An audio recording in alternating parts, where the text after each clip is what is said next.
Welcome to Wildlife Fun with Tash and Tom, episode 6. Today, we're going to take you on a journey of discovery through our local allotment site. But Mum, do we have to keep wearing these brilliant veggie masks that Nana made? Do you know what?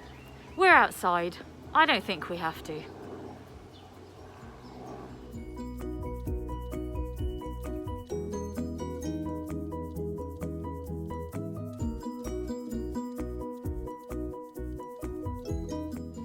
People with allotments are very lucky. Allotments are gardens that have been rented from the government of Ealing or Ealing Council to grow food. Lots of plot holders plant wild flowers on our allotment. Wild flowers will attract lots of flying insects and pollinators, not just bees, but other things too, that will visit the flowers of the fruit and vegetables and turn them into fruit and vegetables. So without those pollinators, we wouldn't have an awful lot of the food we eat every day. So it's brilliant to plant lots of wildflowers in your back garden and also when you're trying to grow vegetables. Some people in the allotment have beehives. In fact, the bees don't make honey for us, they make it for themselves. Do honeybees do all of the pollinating, Tom? No, they actually do only 5% of the pollinating. It's actually down to bumblebees and solitary bees to do the other 95%. So if we really want our fruit and vegetables, we have to look after all of the bee species, not just the honeybees, right? Yeah. No, honeybee.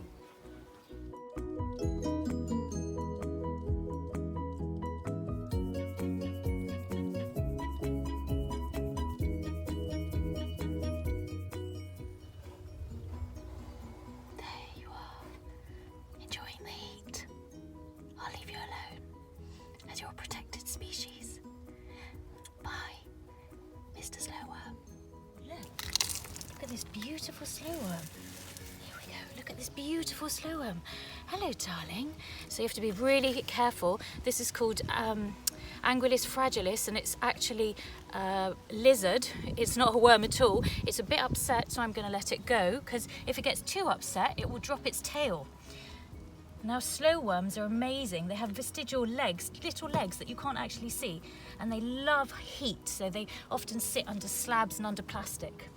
Tom, why don't you show everybody the red ant's nest that's here too? Can you zoom in on that? Look at the red ants fervently grabbing their eggs and taking them somewhere else.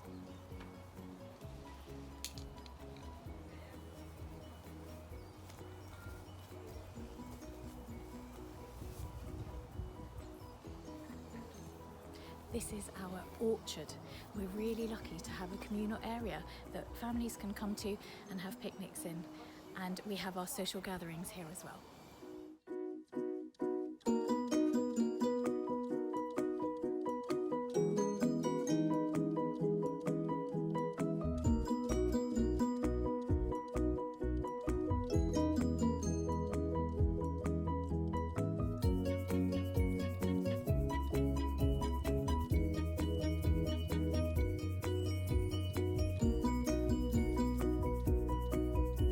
You can do to encourage wildlife to come to your garden is to have a pond.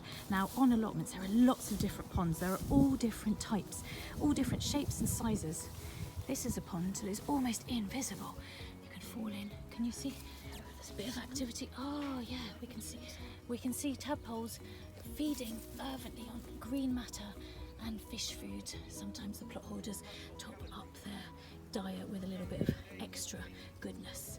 And then the wonderful thing about the frogs and the newts is that they eat the slugs and the snails, which gardeners don't really like, because, as you'll see from my plot, they nibble away at our vegetables.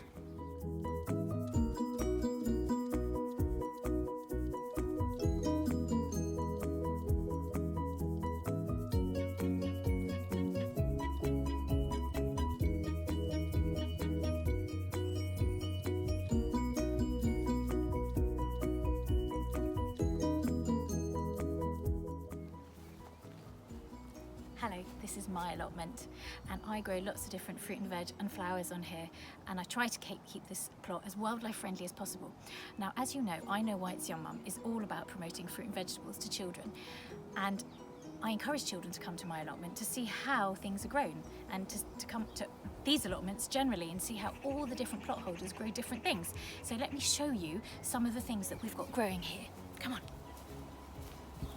So this is our herb bed with a few strawberries and a couple of sunflowers and some lovely lavender for the bees.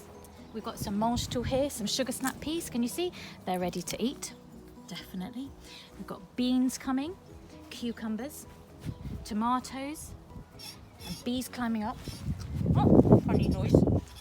Them. If you show everybody these, Tom, these are elephant garlic. So when I dig these up, the bulbs will be huge, and children love them because it's not as strong as normal garlic. Come on then. Tom, can you see what buried treasure we have here? Ooh, potatoes. Potatoes, exactly. Potatoes and a lovely path of strawberries, and I have about 500 strawberries every year. Stay there.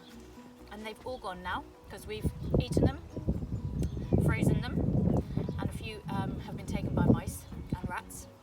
You have to love all wildlife if you love wildlife. So we've got some yellow courgettes. Come and show people yellow courgettes, Tom.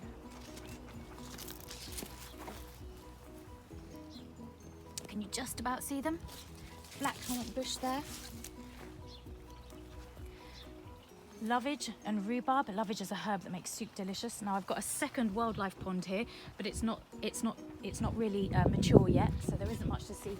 Some raspberry canes coming, and over here I've got my wild garlic underneath the blackberries. The wild garlic has been and gone now, and it's going to seed, so I'll get lots more wild garlic next year. This is a dead hedge, which is brilliant for wildlife because wildlife can come and escape predators and live safely in it. And it's a good way of using something to make a barrier with all of the bits of your garden waste that you don't actually need.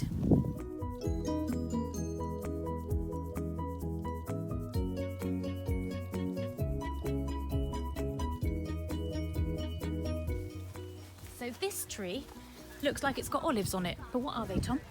They're plums. They're plums. They're not ready yet, are they? No, they're not.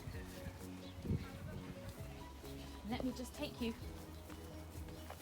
and quickly show you our little pond.